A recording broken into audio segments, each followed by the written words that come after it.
Hey guys, gals, Ted from Peaview Farms here once more again.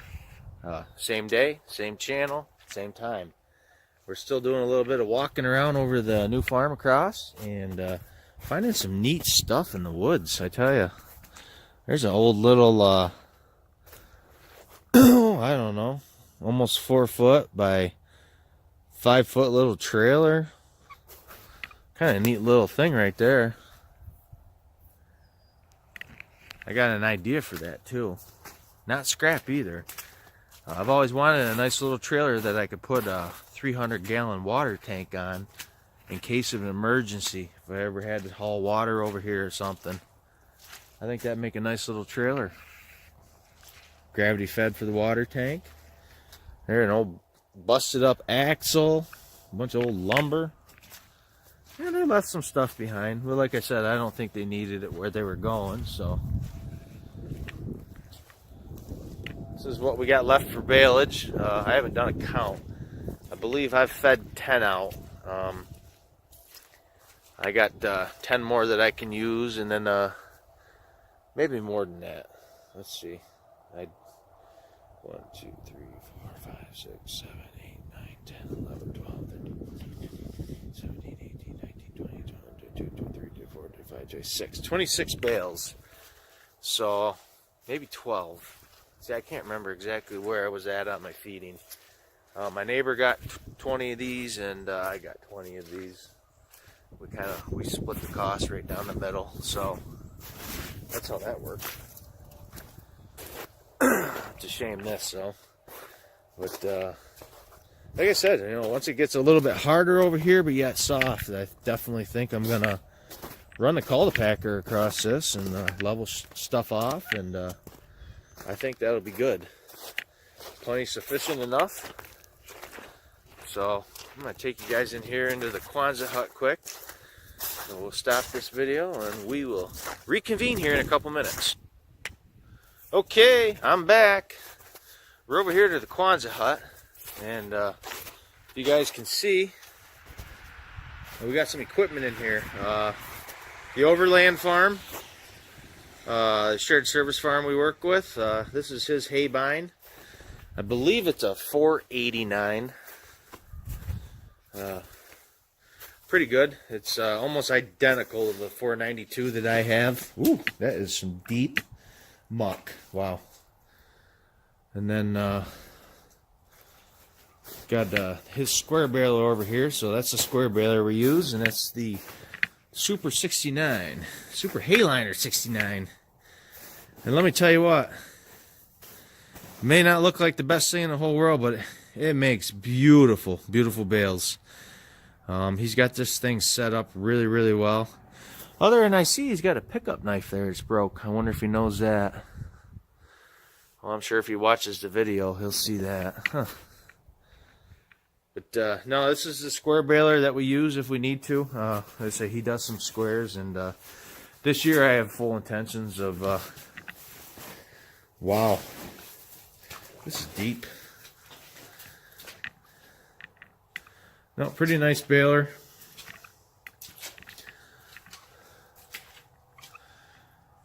He's got the extended chute on it, so it rides right up onto the flat racks. So all you need is 2 ready, willing, and able people on the wagon to stack bales. And let me tell you, that's hard to find. When people hear square bales, they kind of run. So hopefully this year we can find a little bit of help. Because like I said, I'm assuming that that one field that I plan on doing is going to yield me at least 500 bales, I would think. So definitely going to need a hand. So if anybody's interested, there'll be plenty of beer and food. Now, this is a nice hay bind. Makes it nice when both of us can head out into the same field and knock the hay down. But unfortunately, I think next year things are going to change here. This Kwanzaa hut was left here with a end kit. They have all the pieces for basically the same as the front. It has a door, and same doors on the front of the Kwanzaa, and the whole cap. And I think I'm going to enclose it in so we can extend. I believe I'd be able to get almost another 60 bales in this back end. And that's big for dry hay storage. That would put me up to, if I was to stack everything really tight in there, because I can fit almost 220 bales in there now, almost. So that's going to put me up to 280, and that's a lot of nice dry storage for rounds. So, no, I just walking through here, and I haven't really talked to you guys about this stuff. So I wanted to show you some of the other equipment that we do use. It works well, gets the job done, and that's all you need. You don't need that fancy stuff. As long as this gets the job done, and Dan's really handy when it comes to that square baler. He knows how to do a lot of the timing and mess around with it, and so if something goes wrong, we can troubleshoot it pretty good, and he can get her fixed up. So, all right, guys.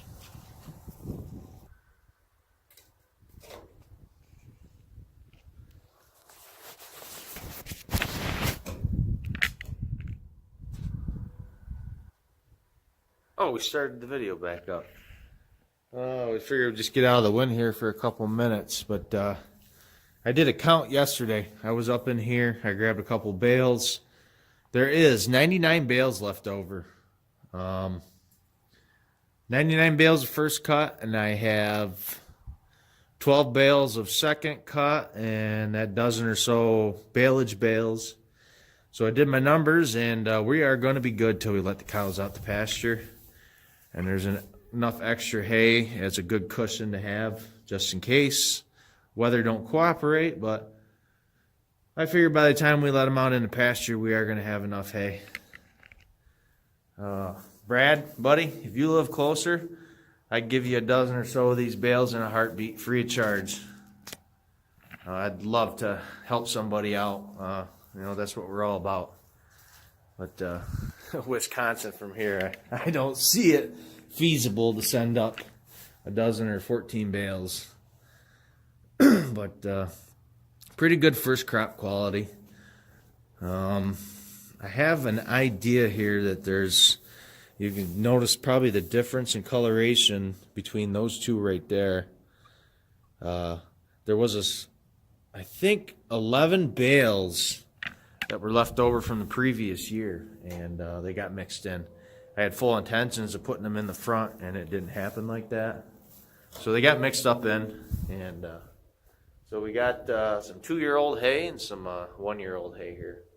But I've been feeding out that 2-year-old hay. I know there's a couple bales that they've gotten into, and they're still eating it, not complaining, really not getting anything wasted. So,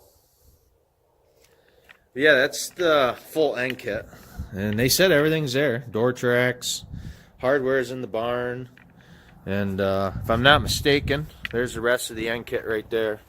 Actually, that looks like tracks maybe. So if I can figure out how that goes, definitely going to put that in. Like I said, that is going to be awesome to be able to store 60 more bales up in here. So, manga. Muddy mess.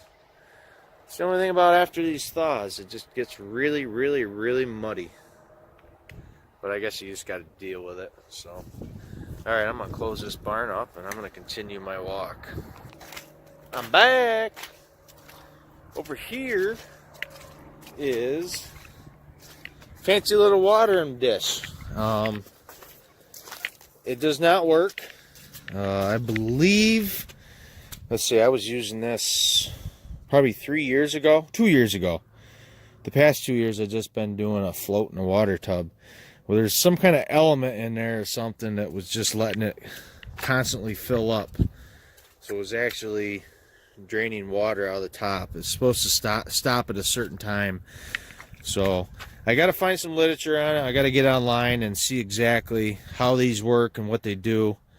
But it was pretty handy when that was working. So I want to get that working again so they can use that. And then I don't have to worry about the water tub and then dumping it every other week and cleaning it out and stuff like that. Nice little garden shed. This is where the fencer's kept. There's power up here. So this is where we keep the fencer, and I believe they use this as their garden shed. You know, she kept her rototiller and tools and stuff like that, and I'm pretty sure it's probably what my sister will be doing with it. But over here, like I said, there's still a lot of lawn that gets mowed. So I think we're going to end up extending the pasture out that way towards the road, up around the barn, and actually going to end up probably keeping a stall in there, and with having a little paddock area over there will help a lot. If we have to get a cow caught up or something, we can get her in the barn and get her in the stall. I see here they got a frost free. I'm sure that works. And I don't know if I've ever showed you guys. I really haven't been up here much, but this is 2 ponds basically. There's an island there, and that is an island. There's I would say an 8-foot waterway going in between that island there, or around it. But I believe at one time it was 2 ponds, and then they extended it and tied in those little channels. But this pond is very deep, especially along that edge, along the pines and stuff. It goes straight down. Good fishing. Kids are going to have a blast up there this year. Right now I'm walking in the paddock pasture, just taking in the beautiful sights and scenery of this new place. My sister scored on this place. This is an absolute gorgeous, gorgeous place. Dead tree, it looks like needs to come out and stuff like that.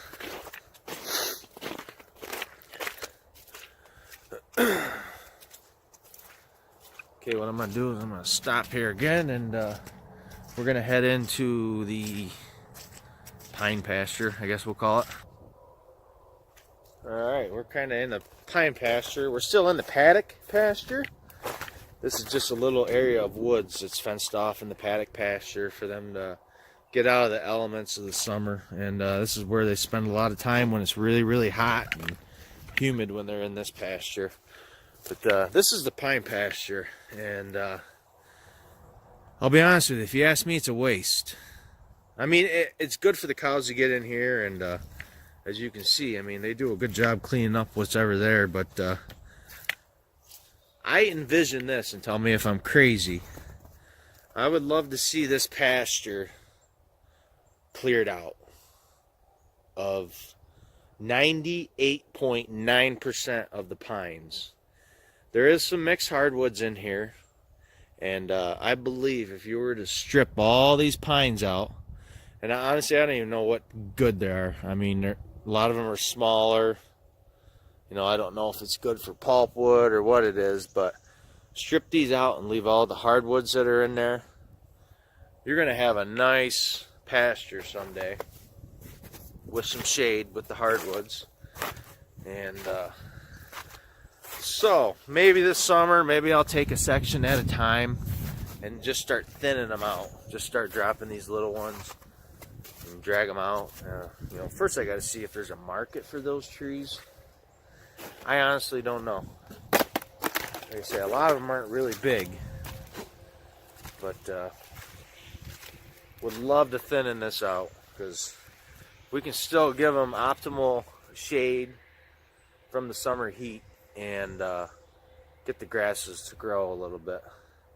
I mean, all right, just here's a good prime example. It's really thick in there, right? I mean, the trees are more dense, and you ain't got no forages at all. You come out here where it's a little more thinned out, and you do have forages. So, I mean, it's amazing that little bit of difference, what that'll do. So, thinning out is definitely in the works here. Just have to figure out how to go about it. I mean, it's a lot of work for me to do during the summer, trying to find the time to do this and stuff. But I just, you know, I wouldn't even mind, you know, just coming in here and cutting them right flush off the ground and dropping them, and I don't know. I'll figure it out. But so we are now in the pine pasture. Alright, we're out in the field of the pine pasture, and this is the main part where the grasses grow. As you can see, there's a lot of that, I don't know, I call it sawgrass. I'm really not sure what it is. There's a lot of that around here. Probably gonna do a little bit of research, and I'd like to try to get rid of a lot of that, because obviously they don't need it.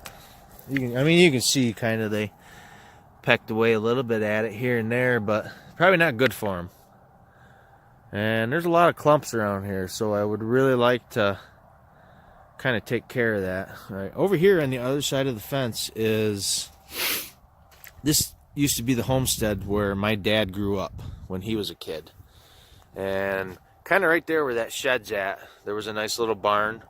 I'd say in comparison to the size of our barn.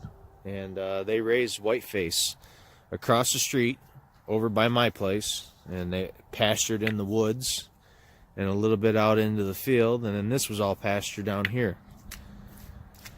So at one time this was all pasture. Like I said, the new owners, older couple, he brush hogs it, and be a nice little addition here. If this was to ever come up for sale, I wouldn't mind just, getting this little corner piece right here, and adding on to the pasture, because it actually looks pretty decent, and that would help gain this pasture up. This is my smallest pasture due to the woods. It takes up a lot of space. So, but yeah, that's my dad's homestead. That's where he grew up as a child. And then up there in the corner where you see that trailer, that's where I originally grew up when we first moved here. I think I moved here when I was 5 years old, and we had a trailer up there, so my grandparents were living there. And a lot of history here for me. Lots and lots of history. Really quick story. Alright, that house right there, before it was sold, and when my grandparents passed, my dad bought the place, and we fixed it up a little bit. And my sister and her friends were just getting out of high school. They were all going to college, and they rented it. Oh, let me tell you, we call it the frat house. There was parties there, a lot of good memories. If I could tell you guys some of the stories, I think you'd get a kick out of it. So, but yeah, this is all part of our neighborhood. So as you can see here, even I think these are popples. These could be thinned out some. I mean, there's no point in having them like this. But if I could get this pasture to look like this area right here, I think there would be plenty of shade, and I think the grasses would eventually start to grow within a couple years, just by thinning. So, alright guys. Well, it looks like something got the middle wire. Yeah, not too bad though. Top and bottom wire, still good. So far so good for spring fencing. Shouldn't be a lot of work over here. We did a lot of tree trimming and everything last year too. A lot of the bushes and stuff that were up along the fence, and hanging trees, we were able to get cut down. So, kind of curious how this wire got broke though. Found our culprit. Got broke here in the corner. It's just as simple as releasing the strainer, getting a little extra wire, and crimping it back together. See, simple fix. And then still up in this pine pasture, and this is one more locust grove. And there's actually some really nice sized fence poles out of a lot of these trees. But to be honest with you, I ain't gonna have to cut anything down, because every year more and more of them are falling. We got quite a few leaners right now as it is, so that'll make some nice corner poles and stuff to have on hand, and maybe even sell some here or there. But yeah, this is my parents always said if they were ever to sell their house, that they'd like to put a little place in here, kind of tucked in, nice little area. Oh, but I don't see that happening anytime soon. Now, one thing that's going to happen for sure is there's a nice little access driveway right here from the road into the pine pasture.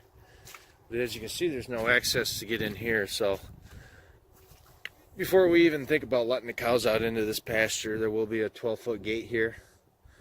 And that'll be nice to be able to get in here with the tractor anyways if we're cleaning out wood and stuff like that. So definitely going to be putting a gate here. It only makes sense. And these two road trees that are on the opposite side of the pasture are coming down. I talked to the superintendent of our town, and between me and him, maybe we can get these knocked down safely. And because there was one next to that one that actually fell here a couple years ago. Luckily, it went into the fence instead of towards the road. So I think that one's already uprooted anyways. So I'd like to get that because I like to mow around the edge of the fence line. Just makes things look nicer, more presentable in the summer. So, okay, we're here at one last stop before the end of our walk. This is the landing. This is all fill. I bet you there's a couple hundred loads of fill in here. And my dad's got a nice little shed where he keeps a lot of small stuff, hand stuff. And this is where we store some of our 3-point hitch equipment. I had intentions of getting this up into the new barn this winter, before winter, and it didn't happen. But nice little basket. That's pretty handy for going down to the woods with the tractor, and you get quite a bit of wood in there. There's a disc. I've only used it once. A little light, to be honest with you. Works good though. And this right here, I honestly would like to make a skid steer mounted splitter for that. I think that'd be pretty handy.